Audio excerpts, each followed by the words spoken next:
Thanks to the support as a channel member, A11 Scorpio 1996. Oh, here we go then, boys and girls. This is a save-defining transfer window coming up. We've just been promoted to the National League, but we have no money whatsoever. If we don't do this very smartly, we could find ourselves in a relegation battle and stuck at Peterborough Sports, struggling financially and on the pitch for years to come. If we do this smartly, we could find ourselves in a position where we could maybe push for mid-table, attract the eye of a bigger club, and start to engineer the next step in the non-league to legend adventure. What I don't think is going to happen is we're going to sign a squad good enough to get promoted again. But you never know.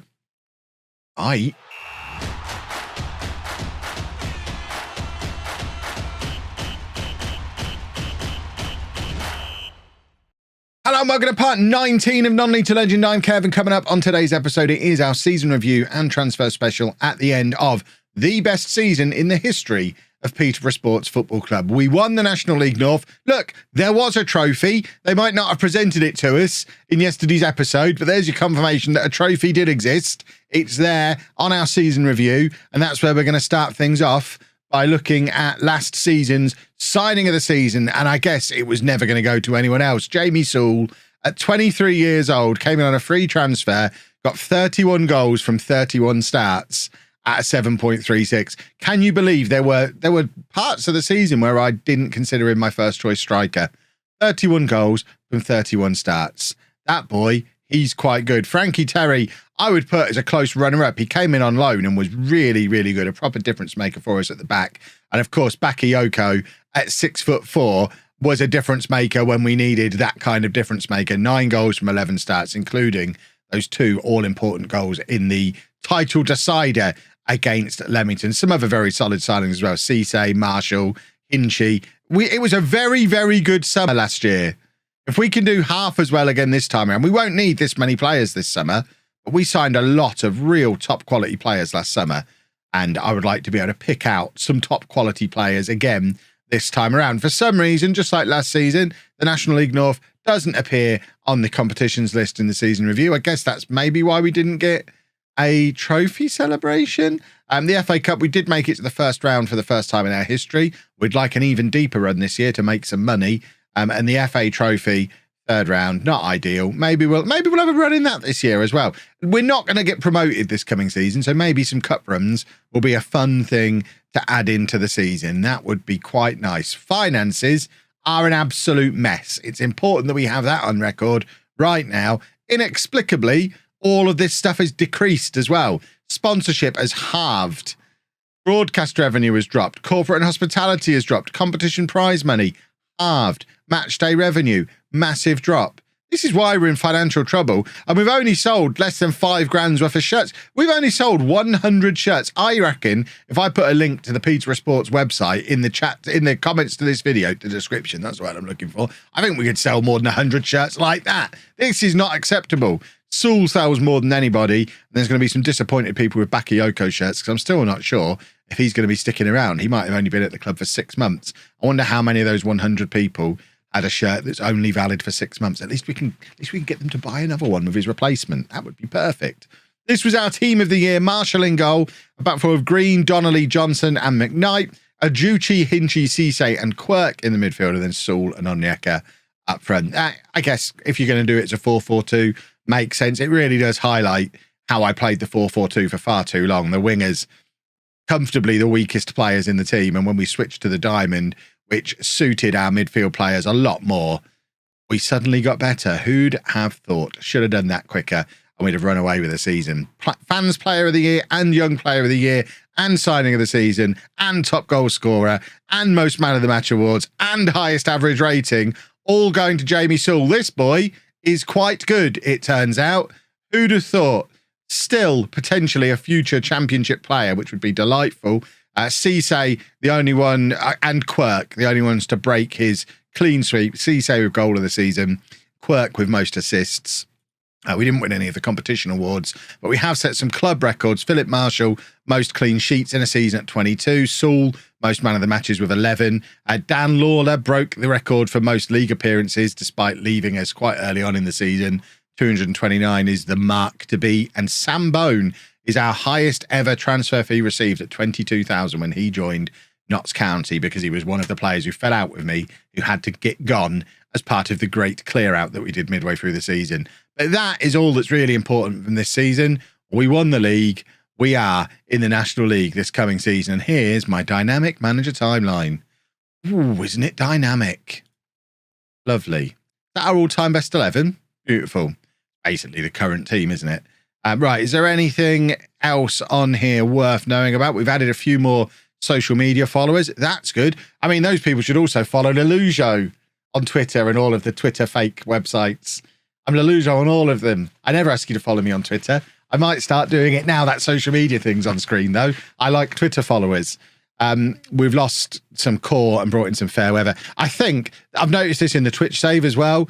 That I think when you're growing a club, this is what tends to happen. You bring in more of the fair weather fans, which, because this is a percentage rather than an absolute number, but by bringing in more fair weather and casual fans, you are going to reduce the percentage of your fans who are your core fan base. So I don't necessarily see that as a bad sign. If anything, that means we're bringing more people in. The fans are looking for us to avoid or attempt to avoid relegation from the National League. If the board agree, that means we can get relegated and it doesn't matter. So that would be ideal. We haven't got anyone on the season ticket waiting list. I'm horrified. They want us to play direct, counter-attacking, defensively solid football. Oh, the ambition and the excitement. And this is what the actual club want. I mean, they're matching up with the board culture for how they want us to play. Direct, counter-attacking, defensively solid. It is pretty much what we do, to be fair. Work within the wage budget. Don't have old players on long contracts, and attempt to avoid relegation from the National League is our only goal. So as long as we don't go over the wage budget, it doesn't really matter what else happens. We can get relegated and it's fine. We attempted to stay up. I don't think we're going to get relegated. I think we probably are better than that. But a lot depends on keeping hold of players this summer. Let's just give them the bad news. They're all delighted by it. I mean, I love this game. It's fantastic. End of season break. And now we just, I guess, wait, because I've already pretty much done all of the contract renewals that I think I want to do. I'm looking at the players who are out of contract, thinking, I don't know if any of these guys make the step up. Bakayoko, Green, Onyeka, Ajuchi, Ado Antoine's already leaving. Jack Hinchy would be the one I would like to give a new contract to. So we could try now, I guess. It's the end of the season. He's exploring options in the future. We might get Hinchy. We might be able to get some of these loans back, but all the guys we wanted for next year from Saul down are already in. So if we go to the squad planner for, for next season. I never know what season we're officially in. So if we look at it for next season, we have the core of this team are already here.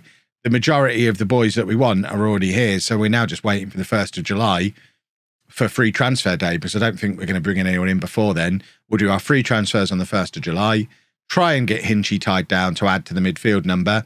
And then once free transfers are in, look at loans. But there's not much money to spend. We're just going to wait for a bit now. Obviously, if anybody leaves, I'll let you know. Otherwise, we'll time travel to the 1st of July. Or maybe we won't, because I've just hit continue. And immediately, things have happened. Notably, we're moving to a different ground. 2 sponsorship deals. That's nice. Some extra money in. Budgets, yeah. Scouting budgets. All lovely, lovely. What on earth is this? Peterborough Sports have agreed to rent Bridge Road next season after their promotion to the Vanarama National League. B Arena, where they currently play, does not meet the minimum National League requirements. I guessed it probably wouldn't. Bridge Road. Where the hell is Bridge Road? Histon?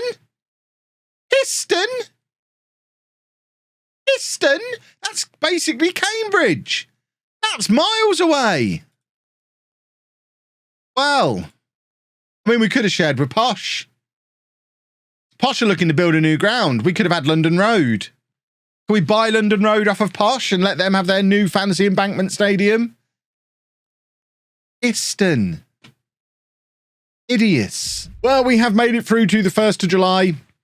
That took a while. 15 players left after all the loans have gone, and we've released a few players who we didn't decide to give contract extensions to. So Cameron Green, Gabriel Ajuchi have both been released from the club. All the loans have gone back. Ado Antoine has completed his move away from the club as well. We have done a little bit of off-the-pitch shenanigans as well. We mentioned this, I think, in yesterday's episode, but we now have, where is he? Richard Jones is in. There he is. Richard Jones has joined the club as under-18s assistant manager. So that's Jones, and Gash as people who were players here when I arrived, who are now part of our backroom staff. It's the way forward. We're building a legacy. We're building something long-term for Peterborough Sports here. We want to groom those boys to take over from me when I leave. I will be taking Gash with me. But the other two can run the club after I leave. That's the plan. This is the squad, though. It is light. We have renewed a few contracts. The biggest news, I guess, is we were able to tie Jack Hinchy down to a new 2-year deal. One of our best players, certainly since we moved to the Diamond, and he found his role as our Mezzala in central midfield. A 2-year deal for him, and that is an excellent piece of business as far as I'm concerned. And we've also extended the contracts of a couple of players who were starting to attract some interest from other clubs. So we've got a lot of the players who are out of contract at the end of this season. And then we've got two new 2-year deals for Cisse, who is probably our best midfield player. Tyrese Onyeka has signed a new 2-year deal as well on very little money. That's why it was so tempting to bring him in at £170 a week for 2 years for a solid squad striker. He's probably not going to be the starter, but he could become the starter again. But he's always good value for a goal. I think that's just too much of a bargain. Lowest paid player in the squad, almost. In fact, Scott Smith is slightly lower. And then the two players who were attracting the most interest, Philip Marshall, Max McKnight, both signed to 3-year contracts. So I think we're probably safe offering these 2 3 years. They're 21 and 19. Both still got plenty of potential. And I think if anyone comes in for them, the length of the contract means we should be able to hopefully push for a 6-figure fee if either of them moves on. I don't necessarily expect either of them to be here for the full 3 years of their contract. But if we go into the squad planner, just get that shuffled around, we can now have a look with everybody having left how we're looking. We don't really have any wide players, which is fine. We're probably not going to use wide players. We're so strong in central midfield. I mean, you can see on here at first inspection, we're probably good for strikers. We gave Bakayoko a new deal as well as Onyeka. So with those two both able to play the target man role, and then Saul and Campton Sturridge able to play the goal scorer role, I think we're probably set up front unless we find a superstar.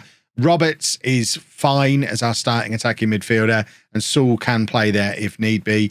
Cisse, Hinchy, Husin, Smith are fine battling between the rest of the midfield positions. We might need another body in there, but we don't necessarily need to bring in another starter. We probably need a left back. Aaron Donnelly really is a centre back, and we could probably use a left back. And at right back, we've only really got Max McKnight. Seb Quirk, I'm interested in moving on because he's a legacy player. He's a winger that we don't really need.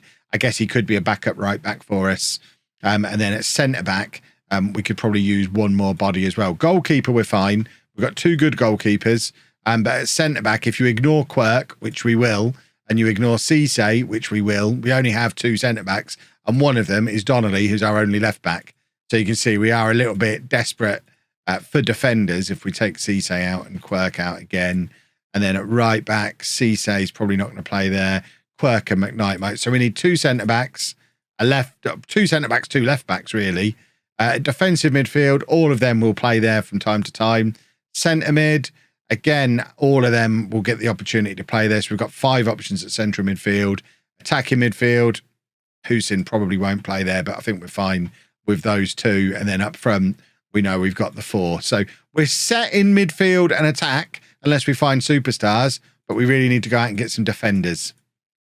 So that's the plan for the 1st of July. We do have plenty of spensies, despite having our wage budget massively reduced to 9,180 from over 10,000 last year. We're actually only spending just under £6,000 a week on this squad, but we've only got 15 players. So we probably need 7, 8 new players just to get numbers into the squad. We already know 4 of them are going to be defenders. So then 4 defenders, maybe a couple of midfielders and a young striker. I would consider that a good window. Let's see what we can do, shall we? Well, we've got our first bunch of free transfers in. Not quite what I set out to do. We haven't got enough left backs yet. But I didn't sign any strikers. I didn't sign any out-and-out strikers. I didn't sign anyone who could only play as striker. So that's good. Harry Leeson, number 1 through the door. He's a right back who can also play centre back. He's very quick and he's 6'1". I just want to play him in both positions at the same time. He's a 20-year-old Welsh player, 3-star current ability, 4-star of potential ability. He comes in on a free transfer from Bristol City. Look, not a former Premier League player. They're not all former Premier League. Cian Levy is a 22-year-old Irish midfielder. We've brought him in to play central midfield. He can also play attacking midfield or at a push on the wing. We don't really have any wingers in the squad. We're very much committed to this diamond that we used for 6 games. Let's hope it's any good, eh? He's supposedly the best central midfielder we've got at the club. He is in from Reading. Also not a Premier League club. There were a few people moaning that I signed lots of Premier League youngsters last summer. I've not deliberately not signed them. These are just the best ones I've been able to bring in the positions that we needed.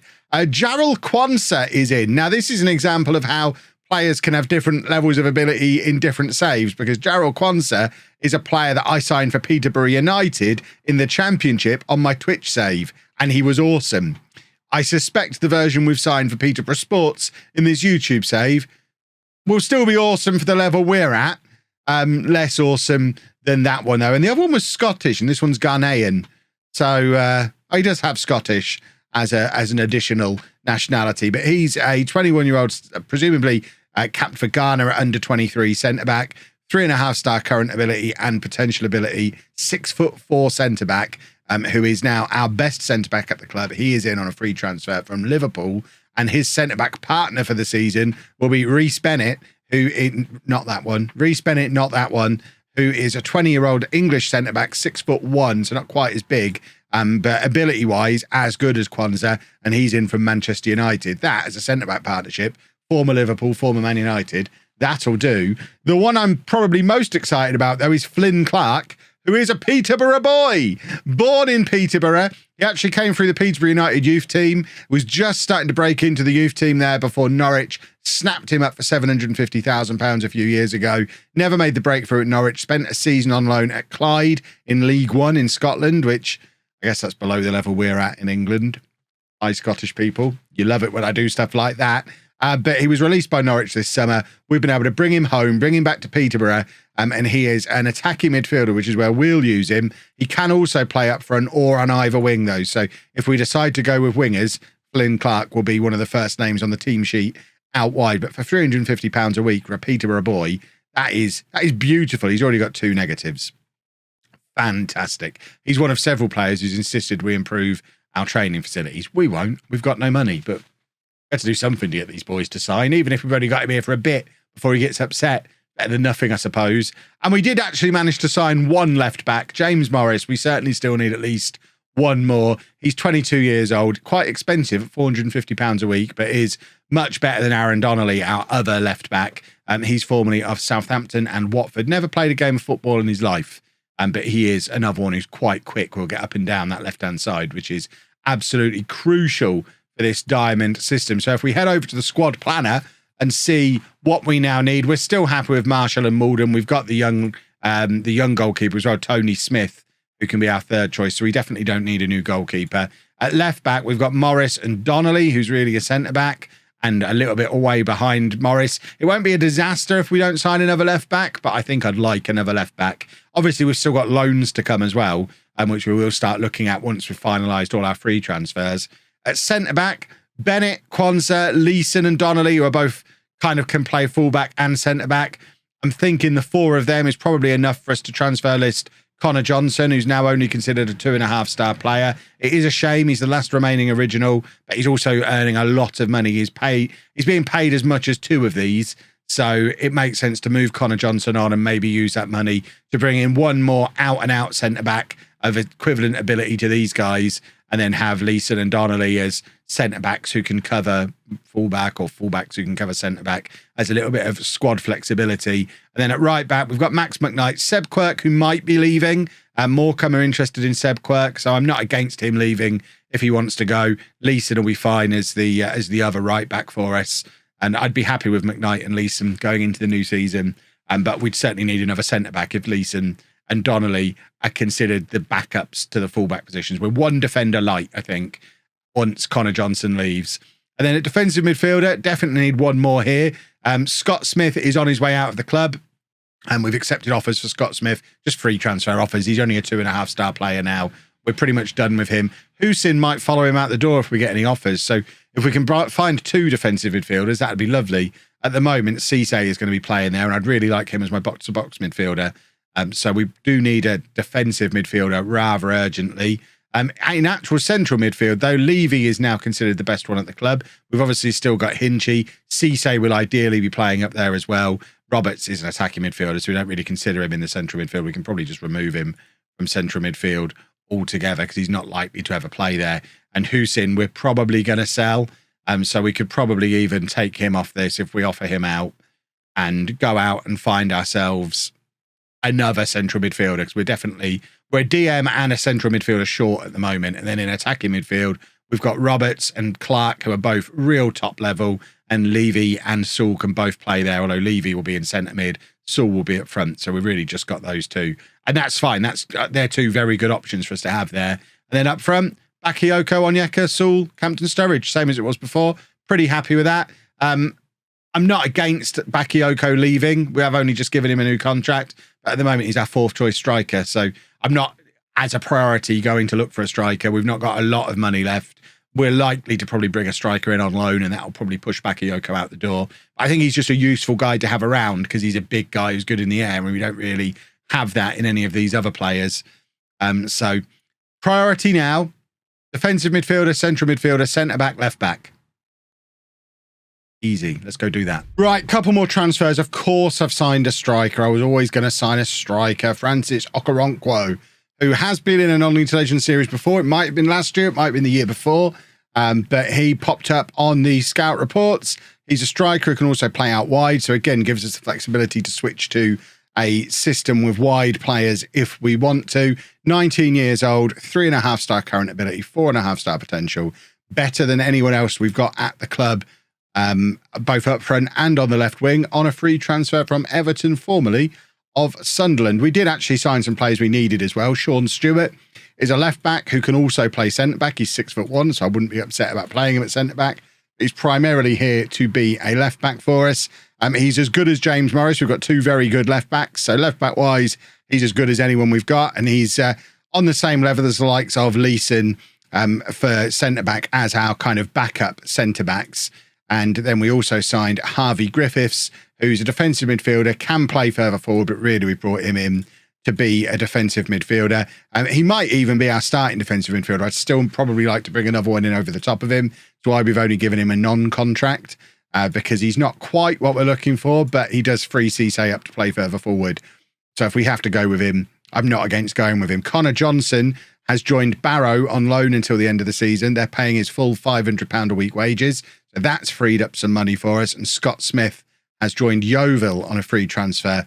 So again, freeing up some more money by moving on some of the more fringe players. We are looking to get rid of Husin and Bakayoko now. Probably shouldn't have given Bakayoko the new contract. It was relatively cheap. It's only for a year. It's not a disaster if we just keep him around. But at the same time, I'd quite like to just not keep him around and free up the money to bring in more players. I think we still probably need... I mean, we've got Stewart now who can be at left back, so he moves up that list. And then he also moves up probably there on that list. And obviously, Johnson's moved on. It wouldn't be a disaster if we didn't get another centre-back. I think we're probably covered at centre-back. I think we're probably covered at left-back. We could still really use... Why is that young kid who we've just brought in not on there? Definitely signed him. Has he gone into the under-18s or something silly? Where is he? What's his name? Harvey Griffiths. He's gone into the under-18s. What a silly place for him to end up. Let's move him up into the first team squad because he's got a good chance of being a starter for us there. Husin will move on. We definitely need another defensive midfielder, and I think we probably need another central midfielder as well if we're assuming those guys aren't going to play there. So if we can find someone who can play both, that's fine. We've still got plenty of money as well. We're doing quite a good job here. Couple more players needed. We still haven't looked at loans. This is going to be quite the squad. What do the media think of us, of this squad we're assembling? Oh, you've got to love how much nonsense this is. Fair enough. I mean, we don't have a player. Our best player, Cisse, is right down the bottom of that list, but we're considered favourites for the playoffs. I don't want to play in the playoffs, if that's all right. Let's keep plugging away. And that was the end of the transfer window. We didn't do anything else. I tried multiple players. Couldn't really bring anyone in. Couldn't shift the 2 guys I was looking to get rid of. We've tried a couple of loans to find a defensive midfielder. We are struggling a little bit, mainly because we are struggling for money. Budget-wise, we've got stuff there. The only problem is we're not really able to spend more than about £300 per player, despite having a few players already on more than that. We're just hitting up against that issue, and every time we find somebody, they either refuse point blank to negotiate with us or go somewhere else. So, I mean, it's not a disastrous team for us to go into the new season with. We've already looked at the season preview. We are considered one of the better teams in the league. And I'm pretty sure that can't be based on reputation alone, because we don't have much of a reputation. So we must have a decent squad and some decent players within it. And certainly this first 11 looks very solid. I would definitely like to upgrade Griffiths. But I think everyone else in there is pretty useful. And I'm very interested to see how we get on, which, of course, we will find out tomorrow. And, of course, as well, I'm 90% sure we don't have a transfer window in the National League. Let me just double check. I don't think we do. Transfers. Yeah, there's no transfer window. So we've got until the 27th of March to find ourselves a defensive midfielder or any other gaps that we decide we need. We've got plenty of wage budget to do it with when the time comes. And we just pretend that's not happening because it's none of my concern. I'm the first team manager, not the finance director. It's all good. But I think that's a decent squad, decent window. I've deliberately not got too carried away. And fingers crossed, we have a good season. Let's find out tomorrow, shall we? If you've enjoyed that, please make sure you leave a nice big thumbs up on there for me. Subscribe to the channel for daily Football Manager videos. And thank you very much for watching.